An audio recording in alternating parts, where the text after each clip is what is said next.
expected, but rather at a London hospital. Even though Meghan had let it be known she wanted a home birth, it was probably very realistic that her first child at 37, it was going to be born in hospital. A video was released, and it shook the internet like nothing else before. The video opens with that suspenseful instrumental, the one that makes you feel the air thicken, the kind you only hear when something massive is about to crack wide open. The camera zooms in on a shadowy Buckingham Palace silhouette, glinting ominously under stormy electric clouds, and then the narrator's voice cuts in, low and sharp. After years of silence, the palace has finally spoken. And what they said about Archie and Lily, it hit like a royal thunderbolt. Well, grab your popcorn, because today's story is not another recycled tabloid whisper, not a fan theory, not some random commentator poking at the royal beehive like a curious kid. No, this one comes from inside the gilded gates, the corridors where history and secrets collide. For years, the internet has been simmering with rumours, theories, arguments, and full-on digital brawls about the youngest Sussex children. Every time someone tried to put the fire out, another theory popped up like a spark in dry grass,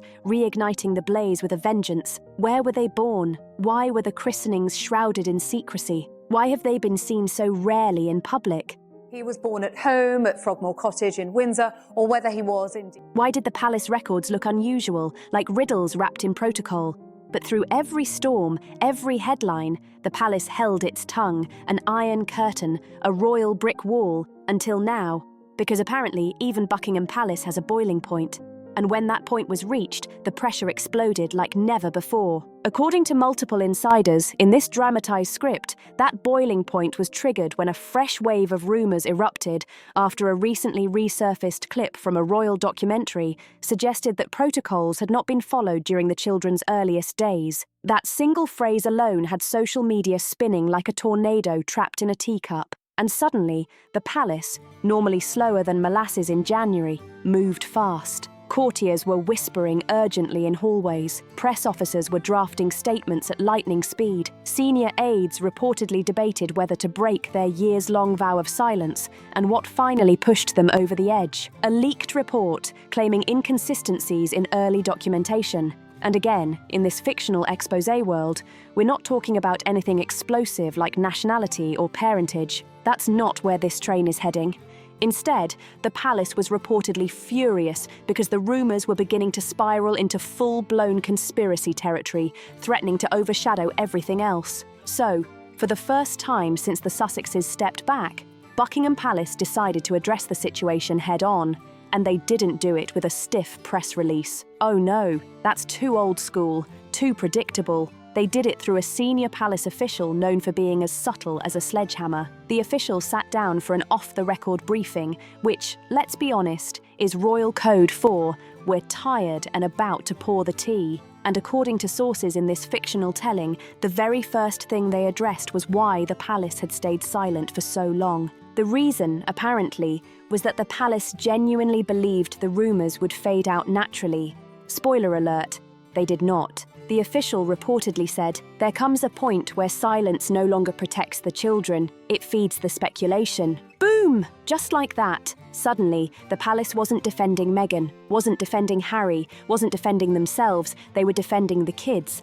And that's when the narrative shifted from distant royal mystery to something far more emotional. According to the briefing, the palace admitted that the privacy around Archie and Lilibet had backfired. They believed that keeping things quiet would protect the children, but instead, it made people assume the worst. Then, the official dropped the line that sent the internet spiraling out of control. There is nothing unusual about their identity. The public simply hasn't seen as much as they expected, and that was a choice made by their parents. That was the spark that lit the fuse, because suddenly everyone was asking, wait, so the palace was fine with the decisions? Were there disagreements behind the scenes? Were Harry and Meghan acting alone? The official didn't confirm or deny tension, which honestly tells you everything. Then came the part that really stunned reporters for the first time. The palace acknowledged that they've been monitoring online narratives about Archie and Lilibet for years. They even admitted they were aware of the bizarre theories circulating, the ones they normally pretend not to know exist. Apparently,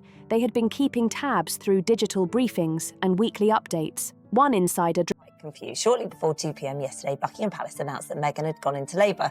Then, 40 minutes later, dramatically described it as a constant digital storm blowing at the palace windows, rattling the doors, shaking the walls, and the anxiety inside was palpable.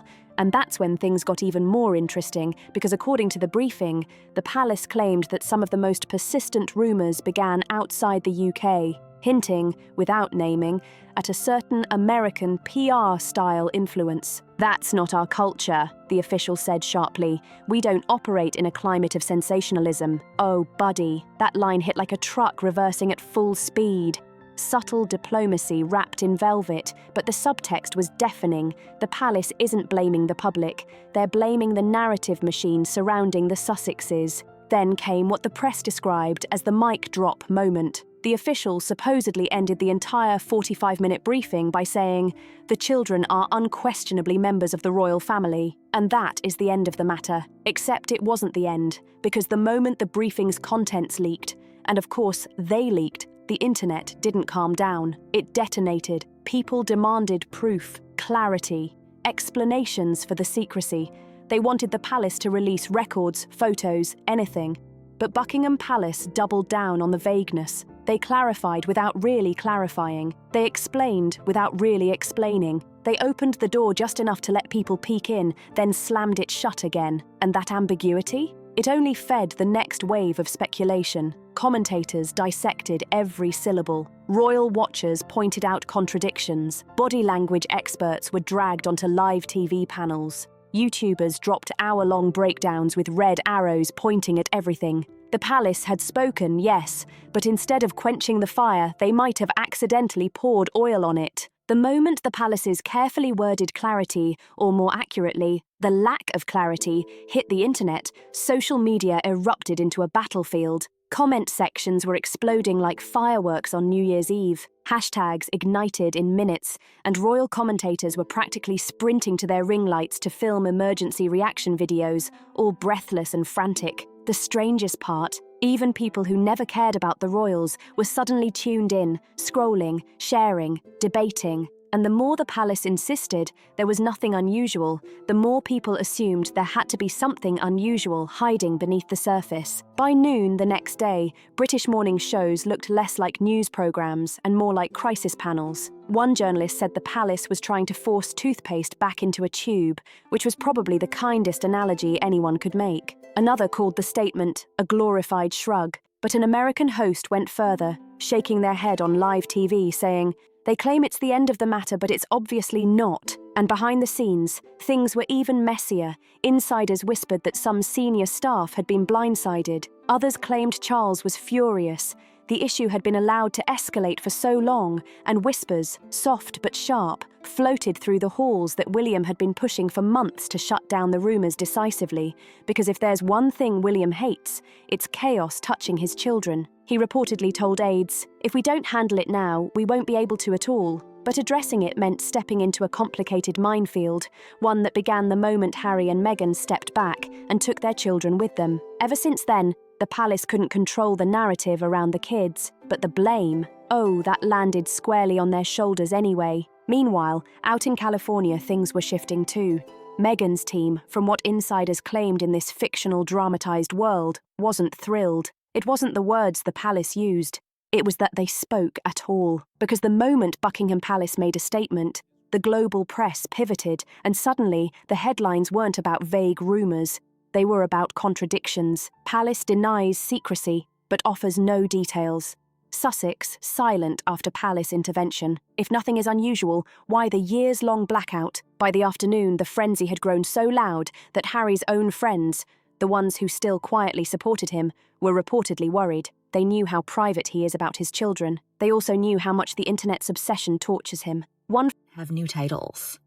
The Duke and Duchess of Sussex's son and daughter are now Prince Archie of Sussex. friend told a US publication this is exactly what he hoped to escape. But Meghan, her reaction was different.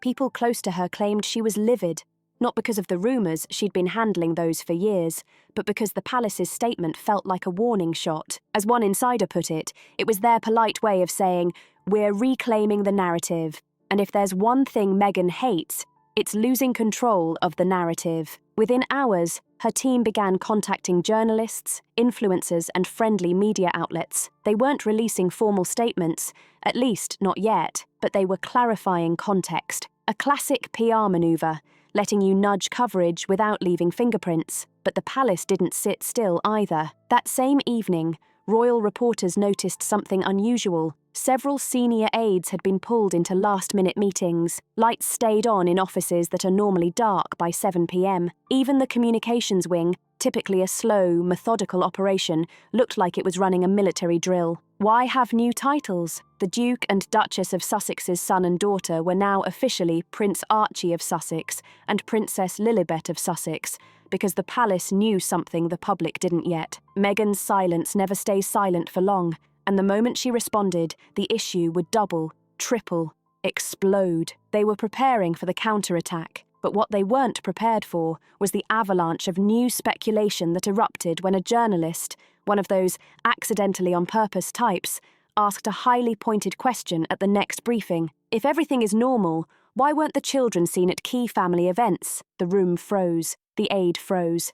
And that hesitation, barely a single second, was enough. People clipped it, zoomed in, analysed the micro-expression. One viral tweet said, "They paused. If it was a normal question, why pause?" And just like that, boom. New theories, new angles, new accusations.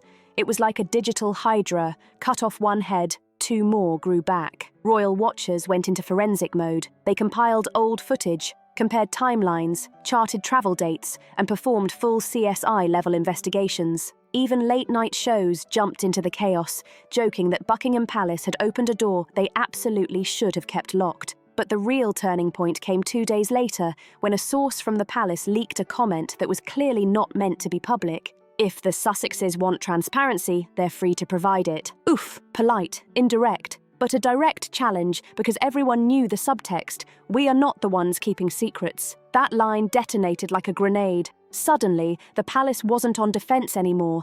Harry and Meghan became the ones scrutinized, with commentators demanding full birth details. Some even called for paperwork. Others wanted updated photos. A few extremists demanded full public appearances. The pressure was suffocating. In California, sources claimed Meghan was spiraling, pacing rooms, calling advisors, dictating revisions to a statement that never seemed finished. Harry reportedly wanted to stay silent, but Meghan insisted silence meant letting the palace win. Meanwhile, the palace was quietly, calmly preparing their next move. One that wasn't aimed at Meghan, but at the narrative itself, because internally, aides were saying something chilling. We've entered a new phase, and the public must understand one thing. We won't protect any narrative that harms the institution. In royal language, that meant, if we have to correct something, we will, whether the Sussexes like it or not. In her honour, as did Prince Harry, who laid a wreath at his grandmother's tomb at Windsor Castle this morning. He is back here in the UK for the first time in months. He'll be at an awards ceremony this evening for Well Child, which is a charity he's patron for. What we don't know, though, is whether he'll see any of his family during this trip. And just when it felt like nothing else could escalate the story, a new player stepped into the spotlight. A royal cousin, someone with just enough proximity to matter but enough distance to speak freely, gave a surprising quote to a columnist. "There are things the public doesn't know, and if they did, they'd realise the palace has been more patient than anyone can imagine." The columnist didn't elaborate. The cousin didn't clarify. They didn't have to, because that single cryptic sentence was enough to send everything absolutely nuclear. The moment that royal cousin's cryptic line hit the press, there are things the public doesn't know. The internet didn't just react, it combusted. That sentence became the lightning rod around which every theory, suspicion, and frustration swirled in under an hour. It was everywhere. Talk shows, memes, Twitter, think pieces, Reddit, autopsies, and TikTok detectives spinning theories like they were paid by the minute. The palace said nothing, which, of course, made everything louder. But here's what the public didn't know. Behind closed doors, that offhand comment was causing an earthquake. Inside Buckingham Palace, senior aides were furious. That cousin wasn't authorised, not controlled, not scripted, and worst of all, they'd told the truth. A vague truth, yes, but truth nonetheless. A top advisor reportedly snapped during a late-night meeting. If the family can't stop fueling speculation, how do we expect the public to? But William, he was calm, cold, calculated, calm. He simply said, let it breathe. It's good for people to understand. We've been holding back. That sentence sent a chill through the room because William, the controlled one, the never slip, never react one, was signalling something huge. He was done playing defense, and while the palace calculated its next move, Harry and Meghan's world was cracking like thin glass under pressure. Insiders in Montecito claimed Meghan was hysterical, that the cousins' comment went viral without any pushback. She wanted Harry to call Kensington Palace directly, forgetting or ignoring that those bridges had long since burned. Harry reportedly refused, not angrily, just exhausted. A friend claimed he sighed and said, they won't pick up. Meghan, more than the rumours themselves. Because for Meghan, this wasn't just a PR crisis, it was a power crisis. She built her entire brand on controlling the narrative, but now the narrative was slipping away like sand through her fingers. Her team scrambled to regain footing. They rushed to influencers, strategically leaked to friendly journalists, and even drafted a carefully worded statement with all the classic Meghan touchpoints: tone of victimhood, hints of unseen cruelty, emphasis on children, and the subtle implication that the palace was smearing her. But every draft died on the table because nothing felt strong enough to counter the palace's eerie, calculated silence. By midweek, something even stranger happened. American media outlets that usually sided with Meghan suddenly hesitated. Talk show hosts softened their tone. Editors rewrote headlines, not because they were siding with the palace, but because the palace's silence was strategically chilling. When an institution known for taking years to respond suddenly goes radio silent, people notice. Even worse, for Meghan, the palace began subtly amplifying the voices of royal experts, carefully placed, carefully chosen, who all said variations of the same line. We know more than we've been allowed to say. That line hit Meghan like a punch because now the pressure wasn't about the children. It wasn't about rumours. It wasn't about photos. It was about what else the palace could be hinting at. Then the story took its most dramatic turn yet, because that's when a London-based royal reporter, known for getting information no one else can touch, went on morning TV and said, "I can confirm the palace is preparing a timeline." The hosts blinked. The audience gasped. Social media went feral. A timeline that meant one thing: receipts carefully logged, perfectly archived palace records. In royal language, a timeline isn't a statement. It's a weapon, a polite, elegant, devastating weapon. And the reporter wasn't done. He added, "If the Sussexes push this further, the timeline will be released." That sentence detonated across the internet like artillery fire, but the person who panicked the most wasn't Meghan. It was Harry, because Harry knows what the timeline means, and he knows what's in it. Private meetings, repeated requests from the family to see the children, cancelled visits, shut doors, miscommunications that weren't misunderstandings, they were choices. In one stroke, the palace had turned the tables for the first time in years. They weren't reacting to the Sussex narrative, they were preparing to bury it. Meanwhile, Meghan's PR team hit absolute meltdown mode. Staff were pulled into emergency Zooms, phones rang non-stop, lawyers were looped in, consultants were brought in for reputation containment strategy. One insider leaked, "The mood was stop the bleeding at all costs." Another said, "They're terrified. The timeline will destroy them." Because here's the truth. Meghan never counted on the palace moving fast. But when it does, it moves with centuries of force. And once it decides to correct a narrative, it doesn't release a statement, it releases history. A senior palace insider, normally a whisper, never a voice, gave a rare quote to a trusted reporter: "We've protected them for years.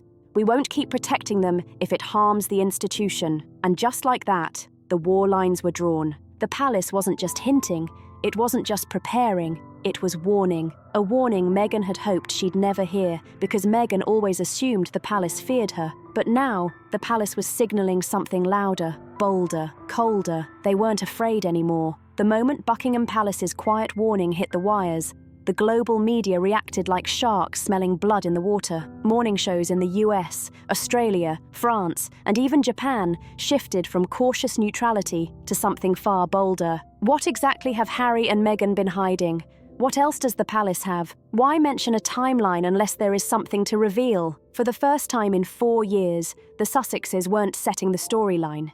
they were drowning under it. And Meghan, she went into overclock mode. Sources close to Montecito claimed Meghan was pacing the halls, phone glued to her palm, calling advisors, ex-advisors, PR strategists, and even Hollywood non-disclosure queens who specialize in rescuing imploding reputations. One person described her mood as terrified, livid, and trying to control every possible narrative at once. But the universe didn't give her an inch, because as she scrambled, a second wave hit, this time from the American press.